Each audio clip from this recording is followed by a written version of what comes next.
എനിക്കറിയാം ഫേസ് വരയ്ക്കാൻ ആഗ്രഹിക്കുന്ന ഒരുപാട് പേരുണ്ടല്ലേ. നിങ്ങൾക്കൊക്കെ ഫേസ് വരയ്ക്കാനുള്ള ചിത്രങ്ങൾ എവിടെ നിന്ന് കിട്ടും എന്ന് ഡൗട്ട് ഉണ്ടായിരിക്കും. ഗൂഗിളിൽ സെർച്ച് ചെയ്താൽ കിട്ടും.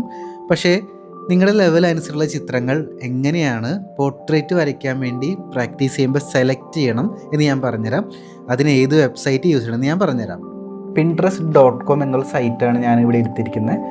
സൈറ്റ് ഓപ്പൺ ചെയ്ത് കഴിഞ്ഞാൽ ഇത്തരത്തിലായിരിക്കും കാണുന്നുണ്ടായിരിക്കുക. ഇതിൽ നമുക്ക് ഇഷ്ടമുള്ള കാര്യങ്ങൾ സെർച്ച് ചെയ്യാൻ പറ്റും. ഇപ്പോൾ നമ്മൾ പോർട്രേറ്റ് അല്ല വരയ്ക്കാൻ പോകുന്നത്. നമുക്ക് ചുമ്മാ പോർട്രേറ്റ് എന്ന് പറഞ്ഞ് സെർച്ച് ചെയ്ത് നോക്കാം. പോർട്രേറ്റ് എന്ന് സെർച്ച് ചെയ്യുന്ന സമയത്ത് ഒരുപാട് പോർട്രേറ്റുകൾ നമുക്ക് ഇത്തരത്തിൽ ലഭിക്കും. അപ്പോൾ ഇതിപ്പോൾ കുറച്ചൊക്കെ ഡ്രോയിങ് ഉണ്ട്, കുറച്ചൊക്കെ റിയൽ ഫോട്ടോസ് ഉണ്ട്. നമുക്ക് ഡ്രോയിങ് ആണ് വേണ്ടതല്ലേ, പോർട്രേറ്റ് ഡ്രോയിങ് വേണം. പോർട്രേറ്റ് ഡ്രോയിങ് ഞാൻ സെർച്ച് ചെയ്തിട്ടുണ്ട്. പോർട്രേറ്റ് ഡ്രോയിങ് എടുക്കുന്ന സമയത്ത് ഇത്തരത്തിൽ ഡിഫറെൻ്റ് ആയിട്ടുള്ള പൂച്ചയുടെ പോർട്രേറ്റ് ഒക്കെ വന്നിട്ടുണ്ട്. ഇത്തരത്തിൽ ഒരുപാട് റെഫറൻസ് ഇമേജ് കിട്ടും. ബിഗിനേഴ്സിന് എളുപ്പത്തിൽ വരയ്ക്കാനായിട്ട് ഒരു വേർഡും കൂടെ അതിന് മുമ്പ് ആഡ് ചെയ്താൽ മതി.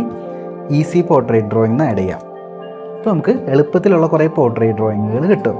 ഇവിടെ നിങ്ങൾ ചെയ്യേണ്ട കാര്യം ഇതിൻ്റെ അകത്തുനിന്ന് നിങ്ങൾക്ക് ഏറ്റവും എളുപ്പമുള്ള പോർട്രേറ്റുകൾ ചൂസ് ചെയ്തെടുക്കുക എന്നുള്ളതാണ്.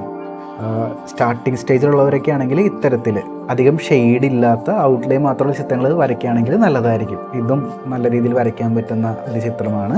ഇത്തരത്തിലുള്ള ചിത്രങ്ങൾ ചൂസ് ചെയ്യാനായിട്ട് നോക്കാം. അപ്പോൾ നിങ്ങൾ പിൻട്രസ്റ്റിൽ ഇത്തരത്തിൽ ചിത്രങ്ങൾ എടുത്ത് വരയ്ക്കുന്ന സമയത്ത് അത് നിങ്ങൾ കൊമേഴ്ഷ്യലി യൂസ് ചെയ്യാതിരിക്കുക. ഇതിൻ്റെ കോപ്പിറൈറ്റ് ഇത് വരച്ച ആർട്ടിസ്റ്റിനാണ് ഉള്ളതെന്നുള്ള കാര്യം നിങ്ങൾ മറക്കരുത്. നമ്മളിത് ജസ്റ്റ് പ്രാക്ടീസിന് വേണ്ടിയിട്ടാണ് എടുക്കുന്നത്. ഈ ഒരു ചിത്രം നമുക്കൊന്ന് ഡൗൺലോഡ് ചെയ്യാം. ഈ 3 ഡോട്ടിൽ ക്ലിക്ക് ചെയ്യാം. 3 ഡോട്ടിൽ ക്ലിക്ക് ചെയ്യുന്ന സമയത്ത് അവിടെ ഡൗൺലോഡ് ഇമേജ് എന്നൊരു ഓപ്ഷൻ ഉണ്ട്. അതിൽ ക്ലിക്ക് ചെയ്ത് കഴിഞ്ഞാൽ നമ്മുടെ സിസ്റ്റത്തിലോട്ട് അത് ഡൗൺലോഡ് ചെയ്ത് കിട്ടും. ഇത്തരത്തിലുള്ള ചിത്രങ്ങൾ എടുക്കുകയാണെങ്കിൽ നിങ്ങൾക്ക് കുറച്ചും കൂടി ഈസി ആയിരിക്കും വരയ്ക്കാനായിട്ട്.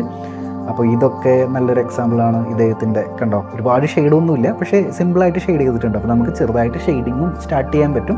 അപ്പോൾ നമുക്ക് ഔട്ട്ലൈനിൽ കൂടുതൽ ഫോക്കസ് ചെയ്യാൻ പറ്റും. ഇതിൽ ഔട്ട്ലൈൻ നല്ല വിസിബിളാക്കിയിട്ട് അവർ വരച്ചിട്ടുണ്ട്. അത് കാരണം നമുക്ക് ഷേപ്പും കാര്യങ്ങളൊക്കെ നല്ല രീതിയിൽ ഒബ്സർവ് ചെയ്ത് വരയ്ക്കാൻ പറ്റും. വീട്ടിലിരുന്നു കൊണ്ട് തന്നെ ചിത്രകല പഠിച്ച് നല്ല ചിത്രങ്ങൾ വരയ്ക്കണമെന്ന് ആഗ്രഹമുള്ളവർക്ക് നമ്മുടെ ഓൺലൈൻ ആർട്ട് ക്ലാസിൻ്റെ കൂടുതൽ വിവരങ്ങൾ അറിയാനായിട്ട് താഴെ ആർട്ട് ക്ലാസ് എന്നൊന്ന് കമൻറ്റ് ചെയ്തോളൂ. അതിനുശേഷം നിങ്ങളുടെ ഇൻബോക്സിലോട്ട് നിങ്ങൾക്ക് യോജിച്ച കോഴ്സ് സെലക്ട് ചെയ്യാനുള്ള നെക്സ്റ്റ് സ്റ്റെപ്സ് ഞാൻ അയക്കുന്നുണ്ടായിരിക്കും. സോ ആ സ്റ്റെപ്പ് ഫോളോ ചെയ്യുക, എന്നിട്ട് ക്ലാസ്സിലോട്ട് ജോയിൻ ചെയ്യുക.